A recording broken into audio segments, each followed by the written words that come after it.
সাকিব ভাই কিন্তু একাই নিজেই রাজত্ব করতে চাইতেছে।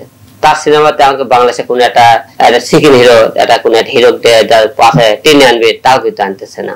বাংলাদেশে কিন্তু কোনো নায়িকা দুটার মধ্যে একটা বাইরের দেশ বাংলাদেশে একটা নিয়ে তুললো, কে বাংলাদেশে অনেক বড় বড় হিট নায়িকা আছে তাদেরকে একটা নিয়ে ওঠালো, তাও কিন্তু করতেছে না।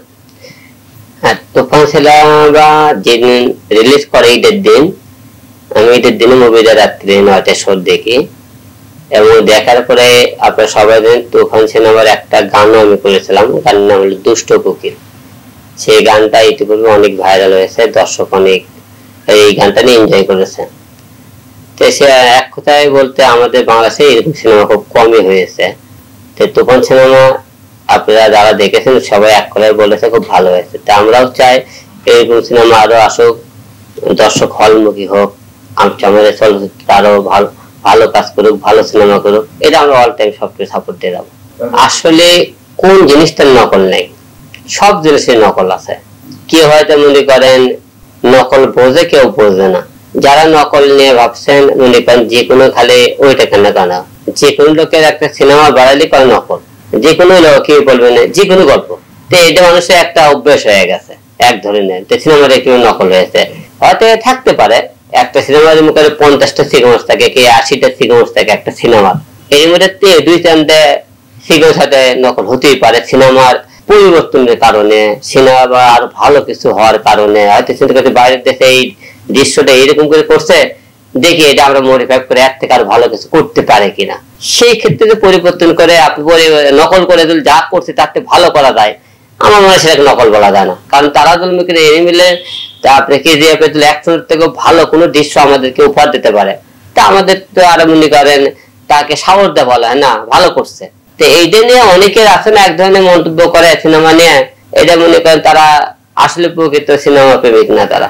হ্যাঁ, সিনেমার কালার, অ্যাকশন, তারপরে দিয়ে মনে করেন মেকিং সব মিলে তো মনে করেন আমাদের অবশ্যই বলতে হবে যে এখনকার পরিচালকরাও কিন্তু পিছিয়ে থাকতে চায় না। বাইরের দেশে ভালো এত সুন্দর মুভি করে, আমরা কেন পারবো না? তারাও যদি নিজেকে ভেঙে মাসে প্রেজেন্ট করতে চায়, যে তোমরা খালি আমাকে বাংলাদেশের লোক বাইরের সিনেমার উপর কেন এত আগ্রহী হবে, আমরা কি হয়েছে, এটাকে তাদেরকে দেওয়ার চেষ্টা করে তারা। সাকিব খানের হল গুলো মনে করে এরকম বাঁচতে চাইলে সিনেমা বেলা বছরে 4টে মুভি লাগবে।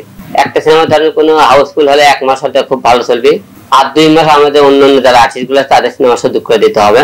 তাহলে মনে করেন বছরে 4টে মুভি হলে হল গুলো অনেক টাইমে শুধু ঈদের মধ্যে খালি বন্ধ হল গুলো চালু করা হয়। আর সাকিব ভাই এইরকম কিছু সিনেমা থাকলে সেই হল গুলো বন্ধ হবে না, গ্যাপে মনে করেন আমাদের মতো কিছু লোকের যাদের সিনেমা আছে সিনেমাকে দিয়ে হল গুলোকে তার বড় করে রাখা যাবে। বাংলাদেশে যে পরিমাণ হল, সেই হিসেবে মনে করেন এত দূর মনে করেন হল থেকে টাকা ব্যাক করা খুবই কম। সাকিব ভাইয়ের সব সিনেমায় যে প্রিয়তম হবে তা না, সব যে মনে করেন তুফান হবে তা না। আপনি হল মালিকদের কাছে খবর নিয়ে আসেন, প্রিয়তম যা ব্যবসা করেছে রাজকুমার তার অর্ধেক ব্যবসা করেছে, অনেক হলওয়ালা ধরা খেয়েছে। যেহেতু আমরা সিনেমা আমি 4টে রিলিজ করেছি, হল মালিকের সাথে আমার সাথে যেহেতু যোগাযোগ হয়, কথা হয়, হাই হ্যালো হয়, সেই হিসেবে আমি বলবো সাকিব ভাইকে সিনেমা বানানোর মতো বাংলাদেশের প্রডিউসার খুব কমই আছে এই মুহূর্তে সিনেমার ইন্ডাস্ট্রির বাজার। আর তুফান দাও এত মনে করেন বাংলাদেশের একটি মাত্র প্রযোজক থাকতো, এত করা সম্ভব হতো না। এই সিনেমাতে 3টে মালিক, আলফা, এসবিএফ, চরকি, যেগুলো কাজ 10 লাখে একে বোঝা হয়। তাই যেহেতু 10 জন মিলে কাজটা অবশ্যই তারা আমাকে ভালো কিছু করার চিন্তা ভাবনা করেছে।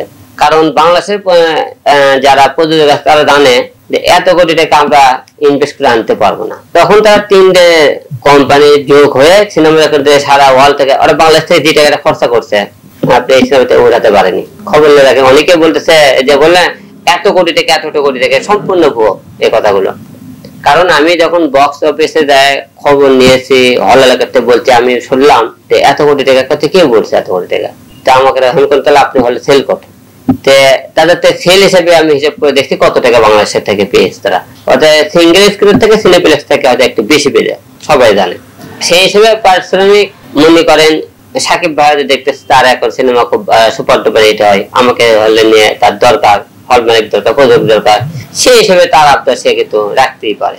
আবার দেখেন যদি মনে করেন 2 কোটি টাকা দাবি করছে, 1 কোটি টাকা দাবি করে, আপনি সাকিব ভাইকে কোনো 1 বছরে কোনো প্রযোজক একটা সিনেমাও না দেয়, সাকিব ভাইয়ের পেমেন্ট আবার দেখবেন 40 লাখ 50 লাখ চলে আসবে, 30 লাখ চলে আসবে। সে 2 কোটি টাকা দাবি করেছে, একটা বছর ধরে কোনো প্রযোজক তাক নাকি 2 বছর ছবি না বানাই, সে আবার এই জায়গায় চলে আসবে।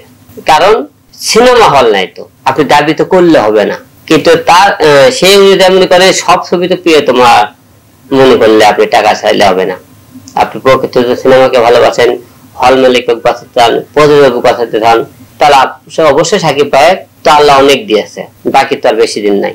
আগামী 5টা বছর দাবিতে এভাবে করলো, তাহলে এই সময়টা মনে করেন যে সে কিছু হল মালিক বাঁচায়, কিছু লোক সহযোগিতা করে, তাহলে আরো আমাদের চলতে হবে। এবং সাকিব ভাই কিন্তু একাই নিজেই রাজত্ব করতে চাইতেছে।